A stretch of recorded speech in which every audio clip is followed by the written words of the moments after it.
Syarahul Awam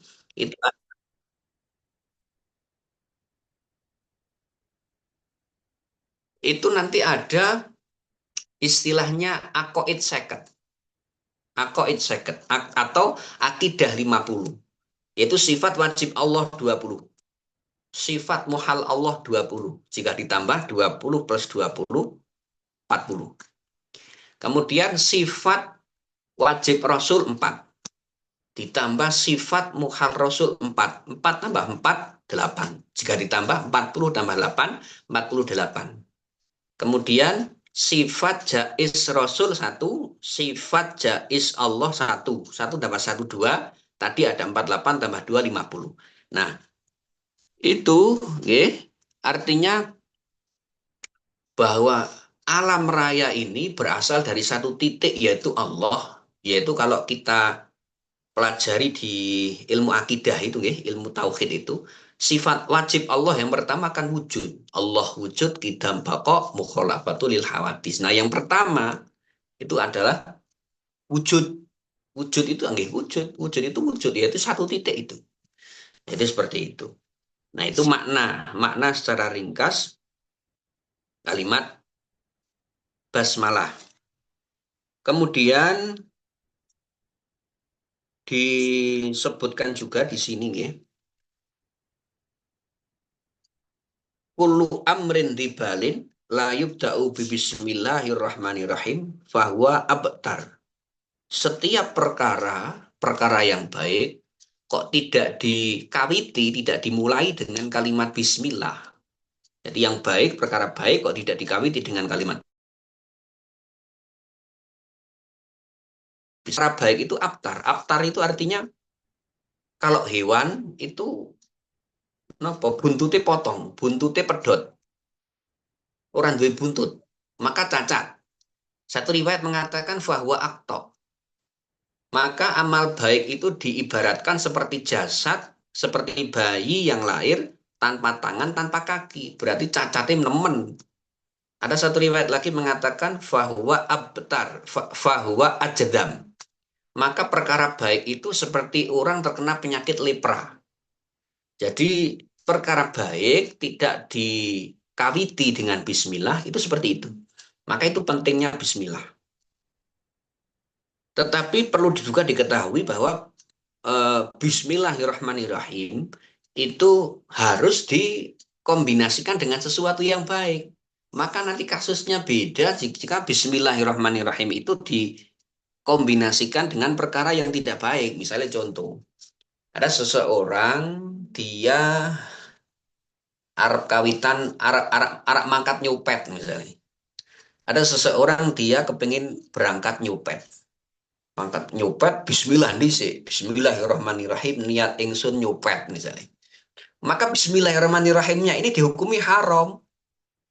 Jadi bismillahirrahmanirrahim tidak mendapatkan pahala, malah dihukumi haram, mendapatkan dosa dia dengan mengucapkan bismillahirrahmanirrahim karena tidak pas.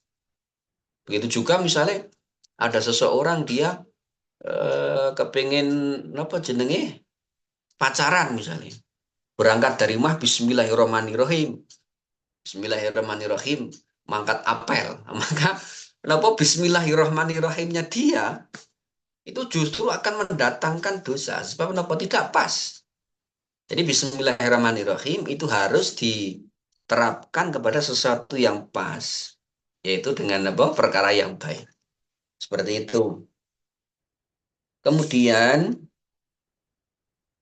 disebutkan di sini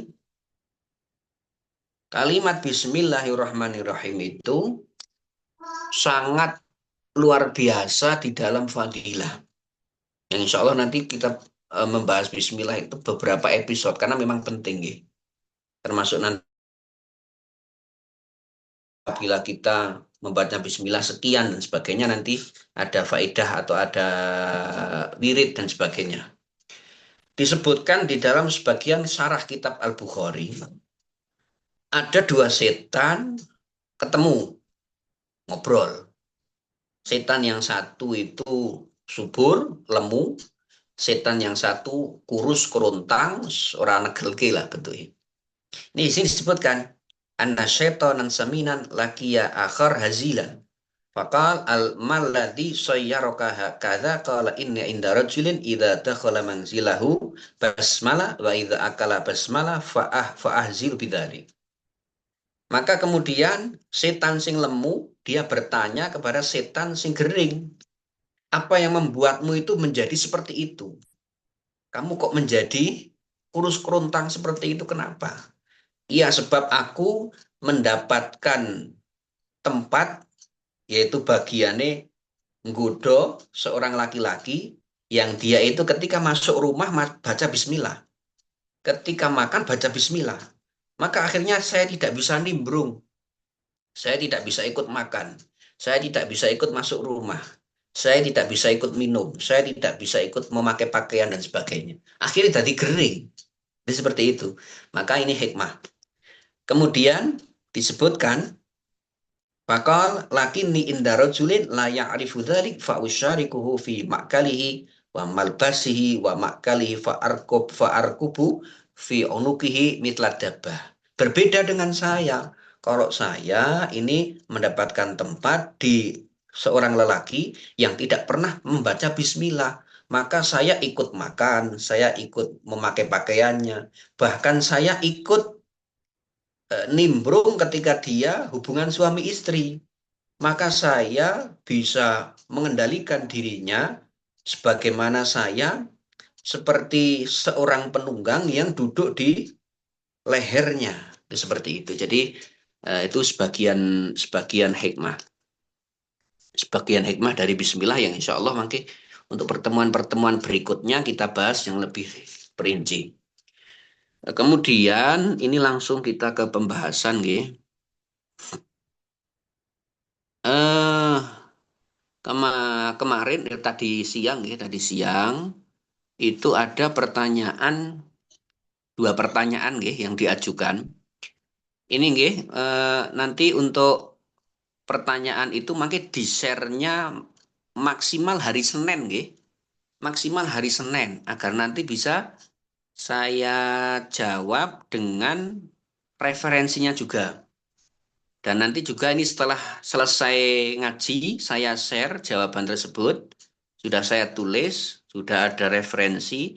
Jadi nanti jawaban itu agar lebih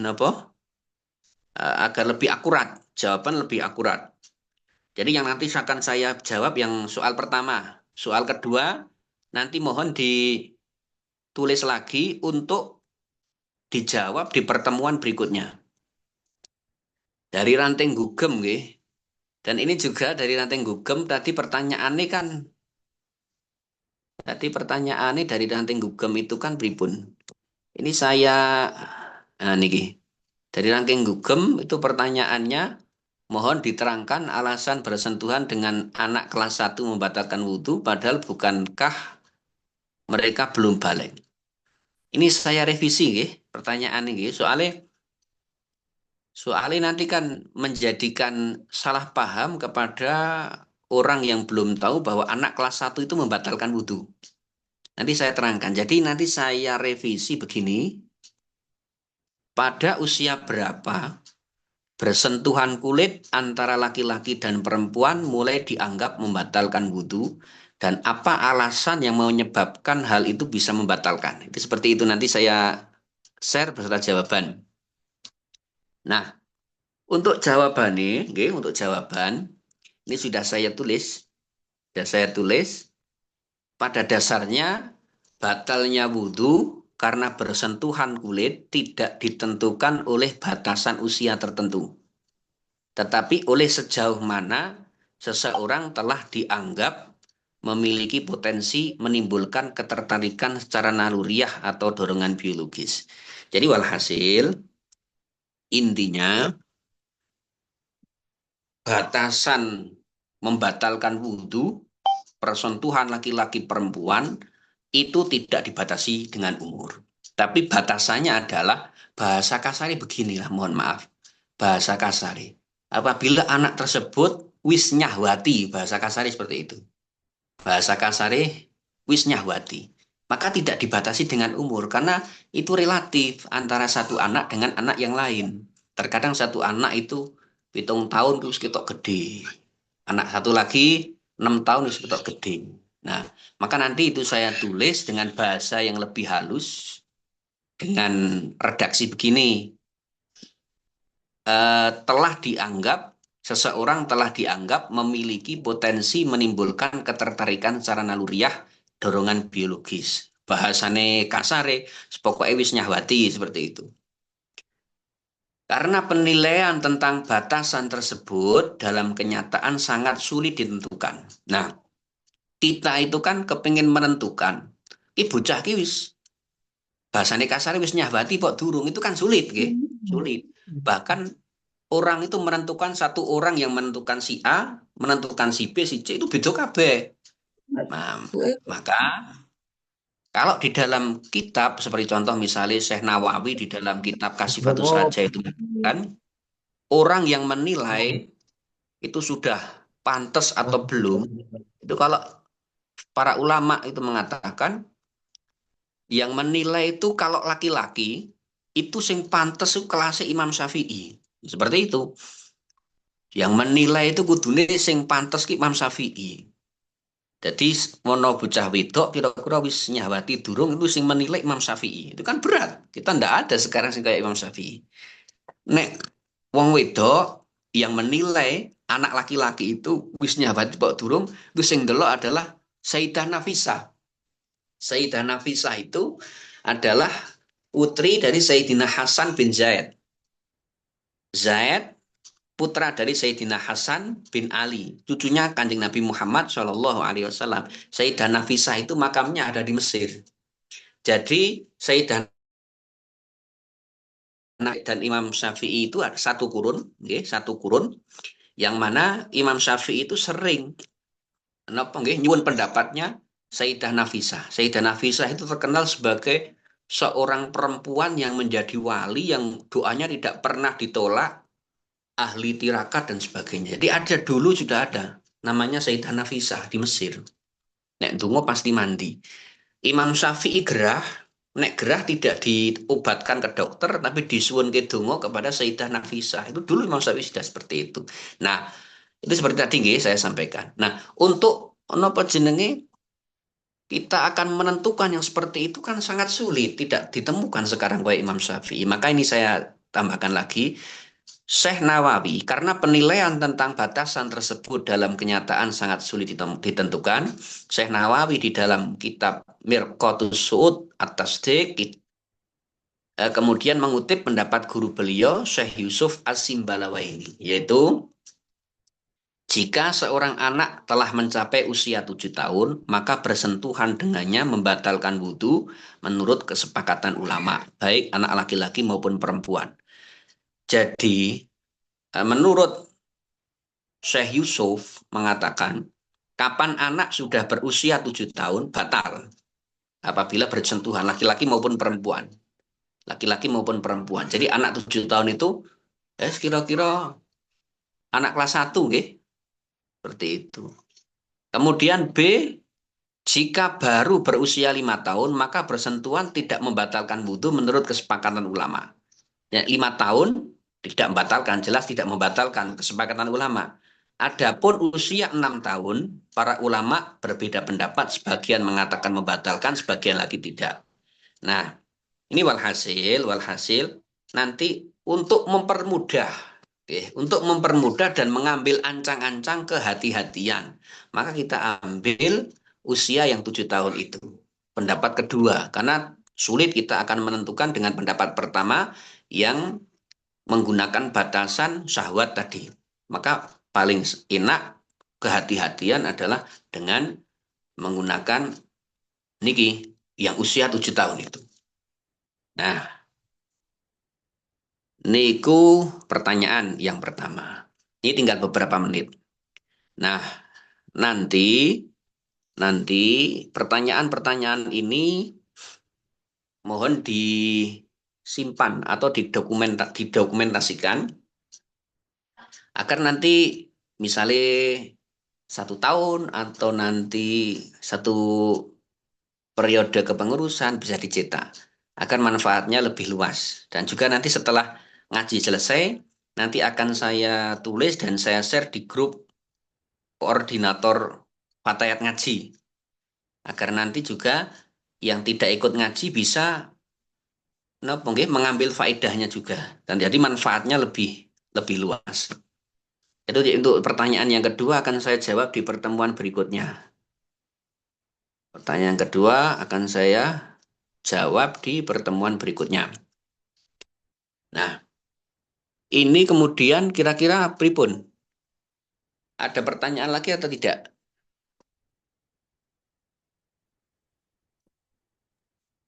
Monggo, Kalau sahabat-sahabat tidak, bagi yang ini atau mungkin gini Pak Yai, nanti pertanyaannya ditampung lewat WA Rin mawon, nggih. Mungkin dari lewat sahabat-sahabat WA. itu nggih kalau mau bertanya perlu merangkai kata yang tepat ngoten nggih. Jadi mungkin bisa Nggih, ditampung lewat WA untuk pertemuan yang akan datang kita dibahas lagi ngoten. nggih. Jadi enaknya seperti itu, terus nanti hari Senin lah, hari Senin lah. Nanti di-share di grup koordinator Fatayat Mengaji agar nanti terkoordinir. Pun ngoten mawon nggih.